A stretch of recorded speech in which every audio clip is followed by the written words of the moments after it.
ಪ್ರಿಯ ನಿರೀಕ್ಷಕರೇ ನಮಸ್ಕಾರ. ಬೀರ್ಬಲ್ನ ವಿಶೇಷ ಕಾರ್ಯಕ್ರಮಕ್ಕೆ ಆತ್ಮೀಯವಾದ ಸ್ವಾಗತ. ವೀಕ್ಷಕರೇ, ಅಮೆರಿಕ ಅಧ್ಯಕ್ಷರ ವಿಮಾನ ನ್ಯೂಕ್ಲಿಯರ್ ಬಾಂಬ್ನಿಂದಲೂ ಕೂಡ ರಕ್ಷಣೆ ಮಾಡುತ್ತಂತೆ. ಚೂರೇ ಚೂರು ಅದು ಹಾನಿಯಾಗೋದೇ ಇಲ್ವಂತೆ. ಪ್ರೆಸಿಡೆಂಟನ್ನು ಸೇಫ್ ಆಗಿಡುತ್ತಂತೆ.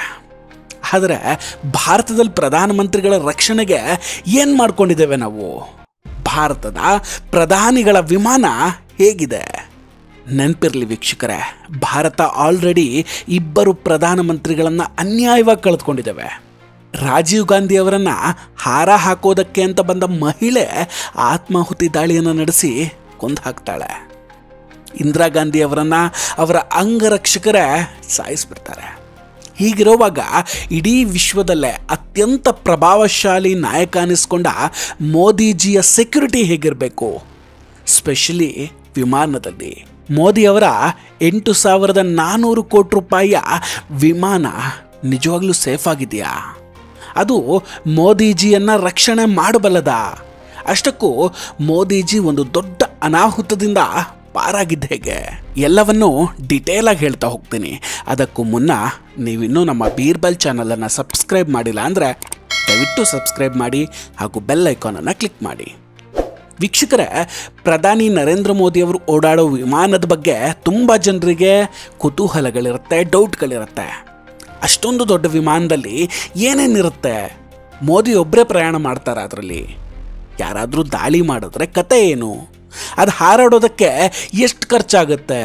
ಹೀಗೆ ತುಂಬ ಡೌಟ್ಗಳಿದೆ, ತುಂಬ ಪ್ರಶ್ನೆಗಳು ಕಾಡುತ್ತೆ. ನಿಜ ಹೇಳಬೇಕಂದ್ರೆ ನರೇಂದ್ರ ಮೋದಿ ಅವರ ವಿಮಾನ ತುಂಬ ಅದ್ಭುತವಾದದ್ದು. ಅವರ ಏರ್ ಇಂಡಿಯಾ 1 ವಿಮಾನದ ಟೆಕ್ನಾಲಜಿ ಹೇಗಿದೆ ಅಂದರೆ ಮೋದಿಯವರನ್ನು ಯಾರಿಂದಲೂ ಕೂಡ ಏನೂ ಮಾಡೋದಕ್ಕೆ ಸಾಧ್ಯ ಇಲ್ಲ. ಆ ಪ್ರೈವೇಟ್ ಜೆಟ್ ಬೆಲೆ 8,400 ಕೋಟಿ ರೂಪಾಯಿ ಆಗಲೇ ಹೇಳ್ದಂಗೆ. ಇದರಲ್ಲಿ 1 ಗಂಟೆ ಹಾರಬೇಕು ಅಂದರೆ 1,30,00,000 ರೂಪಾಯಿ ಖರ್ಚಾಗುತ್ತೆ. ಅಂಥದ್ದೇನಿದೆ ಹಾಗಾದರೆ ಈ ವಿಮಾನದಲ್ಲಿ? ಅದರ ವಿಶೇಷತೆ ಏನು? ಇಷ್ಟು ಬೆಲೆ ಬಾಳುವ ವಿಮಾನ ಎಷ್ಟರ ಮಟ್ಟಿಗೆ ಸೇಫು? ಎಲ್ಲವನ್ನು ಕೂಡ ನೋಡ್ತಾ ಹೋಗೋಣ. ವೀಕ್ಷಕರೇ, ಮೋದಿ ಅವರ ಪ್ರೈವೇಟ್ ಜೆಟ್ಟನ್ನು ಹಾರಾಡುವ ಬಂಕರ್ ಅಂತ ಹೇಳ್ಬೋದು. ಯಾಕಂದರೆ ಯಾರಾದರೂ ಈ ವಿಮಾನಕ್ಕೆ ಮಿಸೈಲ್ ಅಟ್ಯಾಕ್ ಮಾಡಿದರೂ ಕೂಡ ಇದರಲ್ಲಿ ಅಡ್ವಾನ್ಸ್ಡ್ ಆ್ಯಂಟಿ ಮಿಸೈಲ್ ಸಿಸ್ಟಮ್ ಇರುತ್ತೆ. ಇದರಿಂದ ತನ್ನ ಹತ್ರ ಬರೋ ಮಿಸೈಲ್ಗಳನ್ನು ಗಾಳಿಯಲ್ಲಿಯೇ ಹೊಡೆದಾಕ್ಬಿಡುತ್ತೆ ಇದು. ಹಾಗೂ ಇದರಲ್ಲಿ ಎಲೆಕ್ಟ್ರಿಕ್ ವಾರ್ಫೇರ್ ಜಾಮರ್ ಕೂಡ ಇದೆ. ಇದನ್ನು ಆನ್ ಮಾಡೋದ್ರಿಂದ ಅಕ್ಕಪಕ್ಕದಲ್ಲಿರುವಂತಹ ಶತ್ರುಗಳ ಏರ್ಕ್ರಾಫ್ಟ್ನ ನೇವಿಗೇಷನ್ ಸಿಸ್ಟಮ್ ಬಂದಾಗ್ಬಿಡುತ್ತೆ.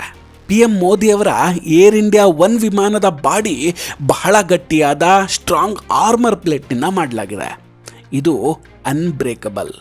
ಇದನ್ನು ಸಣ್ಣ ಪುಟ್ಟ ಮಿಸೈಲ್ಗಳಿಂದ ಏನೂ ಮಾಡ್ಕೊಳ್ಳೋಕ್ಕಾಗೋದಿಲ್ಲ. ಇದರಲ್ಲಿ ಕ್ಲೌಡಿ ಚಾಫ್ ಮತ್ತು ಪ್ಲೇಯರ್ಸ್ ಆನ್ ಮಾಡೋದ್ರಿಂದ ಏರ್ ಇಂಡಿಯಾ 1 ಶತ್ರುಗಳಿಂದ ಅಡಕ್ಕೊಳ್ಳುತ್ತೆ ಕೂಡ. ಅಂದರೆ ಇದು ರಾಡಾರ್ಗಳ ಕಣ್ಣಿನಿಂದ ಕೂಡ ತಪ್ಪಿಸ್ಕೊಂಡು ಬಿಡುತ್ತೆ. ಶತ್ರು ಮಿಸೈಲ್ಗಳಿಂದ ತಪ್ಪಿಸ್ಕೊಂಡು ಮುಂದೆ ಸಲೀಸಾಗಿ ಹೋಗುತ್ತೆ. ಜೊತೆಗೆ ಡೈರೆಕ್ಷನಲ್ ಇನ್ಫ್ರಾರೆಡ್ ಕೌಂಟರ್ ಮೇಜರ್ ಸಿಸ್ಟಮ್ನ ಸಹಾಯದಿಂದ ಇದರ ಕಡೆ ಬರುವಂತಹ ಇನ್ಫ್ರಾರೆಡ್ ಮಿಸೈಲ್ಗಳ ದಿಕ್ಕನ್ನು ಕೂಡ ಇದು ತಪ್ಪಿಸುತ್ತೆ. ಏರ್ ಇಂಡಿಯಾ 1ನಲ್ಲಿ ಅಡ್ವಾನ್ಸ್ಡ್ ಸರ್ವರೆನ್ಸ್ ಸಿಸ್ಟಮ್ ಕೂಡ ಇದೆ. ಇದು ರಾಡಾರ್ ಮತ್ತು ಇನ್ಫ್ರಾರೆಡ್ ಸೆನ್ಸಾರ್ನಿಂದ ತಮ್ಮ ಆಸುಪಾಸಿನಲ್ಲಿರೋ ಡೇಂಜರನ್ನು ಕಳಿಸಿರುತ್ತೆ. ಈ ವಿಮಾನದ ಕಾಕ್ಪಿಟ್ ಕೂಡ ಯಾವುದೇ ಬಂಕರ್ಗಿಂತ ಕಡಿಮೆ ಇಲ್ಲ. ಈ ಕಾಕ್ಪಿಟ್ ಅಂದರೆ ಪೈಲಟ್ಗಳಿರ್ತಾರಲ್ಲ, ಈ ಕ್ಯಾಬಿನ್. ಈ ಕಾಕ್ಪಿಟ್ನ ವಿಂಡ್ಶೀಲ್ಡ್ ಏನಿದೆ ಇದು ಮತ್ತು ವಿಮಾನದ ಎಲ್ಲ ಕಿಟಕಿಗಳು ಹಾಗೂ ಫ್ಯೂಯಲ್ ಟ್ಯಾಂಕ್ ಇವೆಲ್ಲವೂ ಕೂಡ ಬುಲೆಟ್ ಪ್ರೂಫ್ ಹಾಗೂ ಮಿಸೈಲ್ಗಳಿಂದ ರಕ್ಷಣೆಯನ್ನು ಒದಗಿಸುತ್ತೆ. ಅಂದರೆ ಯಾವುದೇ ಬುಲೆಟ್ ಹಾಗೂ ಮಿಸೈಲ್ಗಳು ಇದನ್ನು ಬ್ರೇಕ್ ಮಾಡೋದಕ್ಕೆ ಸಾಧ್ಯವೇ ಇಲ್ಲ. ಏನಾದರೂ ಮೋದಿಯವರಿಗೆ ಎಮರ್ಜೆನ್ಸಿ ಲ್ಯಾಂಡಿಂಗ್ ಮಾಡಬೇಕು ಅಂದ್ಕೊಳ್ಳಿ, ಆಗ ಈ ವಿಮಾನ ಬರೀ ನೆಲದಲ್ಲಷ್ಟೇ ಅಲ್ಲ, ನೀರಿನಲ್ಲೂ ಕೂಡ ಎಮರ್ಜೆನ್ಸಿ ಲ್ಯಾಂಡಿಂಗನ್ನು ಮಾಡುತ್ತೆ. ಈ ವಿಮಾನದಲ್ಲಿ ಪ್ರಯಾಣ ಮಾಡುವಾಗ ಪ್ರಧಾನಿ ಮೋದಿಯವರ ಜೊತೆ 50ರಿಂದ 60 ಜನ ಟ್ರಾವೆಲ್ ಕೂಡ ಮಾಡ್ತಾರೆ. ಹಾಗಾದರೆ ಆ ವಿಮಾನದಲ್ಲಿ ಮೋದಿಯವರ ಜೊತೆ ಮತ್ತಾರಿರ್ತಾರೆ? ಯಾರ 50ರಿಂದ 60 ಮಂದಿ? ನೋಡೋಣ ಬನ್ನಿ. ಆದರೆ ಅದಕ್ಕಿಂತ ಮುಂಚೆ ಇನ್ನೊಂದು ವಿಷಯ ಇದೆ. ಮೋದಿಯವರ ಏರ್ ಇಂಡಿಯಾ 1 ಮಾಮೂಲಿ ಪೈಲಟ್ಗಳಿಂದ ಹಾರಾಟ ಮಾಡೋದಿಲ್ಲ. ಇದನ್ನು ಇಂಡಿಯನ್ ಏರ್ಫೋರ್ಸ್ನ 3ರಿಂದ 5 ಪೈಲಟ್ಗಳು ಓಡಿಸ್ತಾರೆ. ಇವರಿಗೆ ಅಡ್ವಾನ್ಸ್ಡ್ ಟ್ರೈನಿಂಗ್ ಕೂಡ ಕೊಡಲಾಗಿರುತ್ತೆ. ಯುದ್ಧ ವಿಮಾನವನ್ನು ಹಾರಿಸೋ ಅನುಭವ ಕೂಡ ಇವರಿಗಿರುತ್ತೆ. ಈ ಪೈಲಟ್ಗಳು ಕಾಕ್ಪಿಟ್ ಹಾಗೂ ಸೆಲ್ಫ್ ಪ್ರೊಟೆಕ್ಷನ್ ಸೀಟ್ನಲ್ಲಿ ಕೂತ್ಕೊಂಡಿರ್ತಾರೆ. ಇದರ ಬಗ್ಗೆ ಮುಂದೆ ಹೇಳ್ತೀನಿ. ಈಗ ಪ್ರಧಾನಿ ಮೋದಿ ಅವರ ಜೊತೆ ಯಾರ್ಯಾರು ಇರ್ತಾರೆ ಇದನ್ನು ನೋಡೋಣ. ಮೊದಲನೇದಾಗಿ ಪ್ರಧಾನಮಂತ್ರಿಗಳ ಸೆಕ್ರೆಟರಿ ಜೊತೆಯಲ್ಲೇ ಇರ್ತಾರೆ. ಎರಡನೇದು 30-40 SPG ಕಮಾಂಡೋಗಳು ಶಸ್ತ್ರಸಜ್ಜಿತರಾಗಿ ಯಾವಾಗಲೂ ಇರ್ತಾರೆ ಮೋದಿಯವ್ರ ಜೊತೆಗೆ. ಮೂರನೇದು ಹೈಲಿ ಕ್ವಾಲಿಫೈಡ್ ಮೆಡಿಕಲ್ ಟೀಮ್. ವಿಮಾನದಲ್ಲಿ ಪ್ರಯಾಣಿಸುವ ಪ್ರಧಾನಿಗಳಿಗೆ ಅಥವಾ ಉಳಿದವರಿಗೆ ಏನಾದರೂ ಆರೋಗ್ಯದಲ್ಲಿ ಏರ್ಪೇರಾದರೆ ಅವರಿಗೆ ಚಿಕಿತ್ಸೆ ನೀಡೋದಕ್ಕೆ ಅಂತ 6 ಮಂದಿ ಹೈಲಿ ಕ್ವಾಲಿಫೈಡ್ ಡಾಕ್ಟರ್ಸ್ ಈ ವಿಮಾನದಲ್ಲಿ ಇರ್ತಾರೆ. ಎಲ್ಲ ಮಾಡರ್ನ್ ಎಮರ್ಜೆನ್ಸಿ ಎಕ್ವಿಪ್ಮೆಂಟ್ಗಳನ್ನು ಹಾಗೂ ಮಿಷನ್ಗಳನ್ನು ಕೂಡ ಅಲ್ಲಿ ಇಟ್ಕೊಂಡಿರ್ತಾರೆ. ನಾಲ್ಕನೇದಾಗಿ ಏರ್ ಇಂಡಿಯಾ ಒನ್ನಲ್ಲಿ ಟ್ರಾವೆಲ್ ಮಾಡುವವರ ಊಟೋಪಚಾರ ಹಾಗೂ ಉಳಿದ ವ್ಯವಸ್ಥೆಗೆ ಅಂತ ಹೈ ಟ್ರೈನ್ಡ್ ಸಪೋರ್ಟ್ ಸ್ಟಾಫ್ಗಳು ಕೂಡ ಇರ್ತಾರೆ. ಅದರಲ್ಲಿ ಅಡುಗೆ ಮಾಡೋರು, ಕ್ಲೀನರ್ಸು, ಏರ್ ಹಾಸ್ಟಸ್ಸು ಜೊತೆಗೆ ಇನ್ನೂ ಕೆಲ ಸರ್ವೆಂಟ್ಗಳು ಇರ್ತಾರೆ. ಪ್ರಧಾನಿ ಮೋದಿ ಅವರನ್ನು ಬಿಟ್ಟು ಏರ್ ಇಂಡಿಯಾ ಒನ್ನಲ್ಲಿ ಪ್ರಯಾಣಿಸುವಂತಹ ಪ್ರತಿಯೊಬ್ಬರಿಗೂ ವಿಮಾನದಲ್ಲಿ ಎಂಟ್ರಿ ಆಗುವುದಕ್ಕೂ ಮುನ್ನ ಸ್ಕ್ರೀನಿಂಗ್ ಪ್ರೊಸೆಸ್ ಇರುತ್ತೆ. ಮಾಡರ್ನ್ ಮಿಷನ್ಗಳು ಎಲ್ಲರನ್ನ ನೀಟಾಗಿ ಸ್ಕ್ಯಾನ್ ಮಾಡಿ ಏನಾದರೂ ಸ್ಫೋಟಕಗಳು ಅಥವಾ ಅನುಮಾನಾಸ್ಪದ ವಸ್ತುಗಳಿದ್ರೆ ಅದನ್ನು ಡಿಟೆಕ್ಟ್ ಮಾಡಿ ಕಳಿಸುತ್ತೆ. ಏರ್ ಇಂಡಿಯಾ ಒನ್ನ VVIP ಸೀಟ್ ನರೇಂದ್ರ ಮೋದಿಯವರ ವಿಶ್ರಾಂತಿಗಾಗಿದೆ. ಇಂಪಾರ್ಟೆಂಟ್ ಮೀಟಿಂಗ್ಗೆ ಅಂತ 2 ಕಾನ್ಫರೆನ್ಸ್ ರೂಮ್ಗಳು ಕೂಡ ಇದರಲ್ಲಿರುತ್ತೆ. ಈ ವಿಮಾನ ಒಂದು ಸೆಕ್ಯೂರ್ಡ್ ಸ್ಯಾಟಲೈಟ್ ಕಮ್ಯುನಿಕೇಷನ್ ಸಿಸ್ಟಮ್ನಿಂದ ಕೂಡಿದೆ. ಇದರಿಂದ ಮೋದಿಯವರು ವಿಶ್ವದ ಯಾವುದೇ ಮೂಲೆಗೆ ಬೇಕಾದರೂ ಆಡಿಯೋ ಅಥವಾ ವಿಡಿಯೋ ಕಾಲನ್ನು ಮಾಡಬಹುದು. ಏರ್ ಇಂಡಿಯಾ ಒನ್ಗೆ ಪವರ್ ನೀಡೋದಕ್ಕೆ ಅಂತ ಜೆಟ್ ಇಂಜಿನ್ಗಳು ಕೂಡ ಇದರಲ್ಲಿ ಇರುತ್ತೆ. ಇದು ಪ್ರಪಂಚದ ಎಲ್ಲದಕ್ಕಿಂತ ಪವರ್ಫುಲ್ ಜೆಟ್ ಇಂಜಿನ್ ಆಗಿದೆ. ಇದು 1,75,000 ಹಾರ್ಸ್ ಪವರನ್ನು ಜನರೇಟ್ ಮಾಡುತ್ತೆ. ಈ ವಿಮಾನದ ಸ್ಪೀಡ್ ಬಗ್ಗೆ ಹೇಳಬೇಕಂದ್ರೆ ಇದು ಗಂಟೆಗೆ 910 ಕಿಲೋಮೀಟರ್ ವೇಗದಲ್ಲಿ ಹಾರಬಲ್ಲದಾಗಿದೆ ಮತ್ತು ಮ್ಯಾಕ್ಸಿಮಮ್ 45,000 ಅಡಿ ಎತ್ತರದಲ್ಲಿ ಹಾರಾಟ ಮಾಡುತ್ತೆ. ಪ್ರಧಾನಿ ಮೋದಿಜಿ ಈ ಏರ್ ಇಂಡಿಯಾ ಒನ್ ವಿಮಾನದಲ್ಲಿ 17 ಗಂಟೆಗಳ ಕಾಲ ನಿರಂತರ ಹಾರಾಟವನ್ನು ಮಾಡಬಹುದಾಗಿದೆ. ಈ ವಿಮಾನಕ್ಕೂ ಬೇರೆ ಕಮರ್ಷಿಯಲ್ ವಿಮಾನಗಳ ತರಹ ಆಕಾಶದಲ್ಲಿ ಹಾರಾಡುವಾಗಲೇ ರೀಫ್ಯೂಯಲಿಂಗ್ ಕೂಡ ಮಾಡಬಹುದು. ಅಂದರೆ ಫ್ಯೂಯಲ್ ಖಾಲಿ ಆದರೆ ಇನ್ನೊಂದು ಪ್ಲೇನ್ನಿಂದ ಫ್ಯೂಯಲನ್ನು ತುಂಬಿಸ್ಕೋಬೋದು. ಈ ಏರ್ ಇಂಡಿಯಾ ಒನ್ ಸರ್ವಿಸನ್ನು AI engineers service limited AIESL ಮಾಡುತ್ತೆ. ಮೋದಿ ಅವರ ಬಳಿ already Boeing 747 jumbo jet aircraft ಕೂಡ ಇತ್ತು. ಆದರೆ ಇನ್ನೊಂದು ಹೊಸ ವಿಮಾನ ಅವಶ್ಯಕತೆ ಯಾಕೆ ಬಂತು? ಹಾಗಾದರೆ ಯಾವಾಗ ಬಂತು? ಅದೇ ಇಂಪಾರ್ಟೆಂಟ್. ಮೋದಿಯವರು ಮೊದಲ ಬಾರಿ PM ಆದಾಗ ಕೇವಲ 2 ತಿಂಗಳಲ್ಲಿ ಒಂದು ಪ್ರಾಣಹಾನಿ ಘಟನೆಯಿಂದ ಪಾರಾಗಿದ್ದರು. ಅಂದರೆ ಒಂದು ದೊಡ್ಡ ಅವಘಡದಿಂದ ಅವರು ತಪ್ಪಿಸ್ಕೊಂಡಿದ್ರು.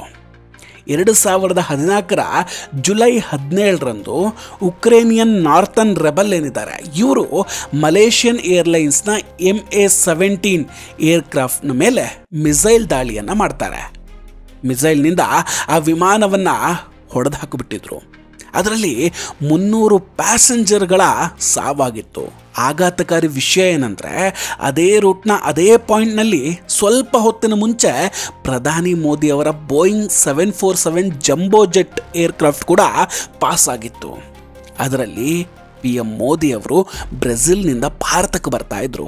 ಶಾಕಿಂಗ್ ಏನಂದರೆ ಮೋದಿ ಅವರ ಜೆಟ್ನಲ್ಲಿ ಮಿಸೈಲ್ನಿಂದ ಬಚಾವಾಗುವಂತಹ ಯಾವುದೇ ಟೆಕ್ನಾಲಜಿ ಕೂಡ ಆಗ ಇರಲಿಲ್ಲ. ಏನಾದರೂ ಆ ಅಟ್ಯಾಕ್ ಕೆಲವೇ ಸೆಕೆಂಡ್ಗಳ ಮುಂಚೆ ಆಗಿಬಿಟ್ಟಿದ್ರೆ PM ಮೋದಿ ಅವರ ಜೀವಕ್ಕೆ ತುಂಬ ದೊಡ್ಡ ತೊಂದರೆ ಆಗಿಬಿಡ್ತಿತ್ತು.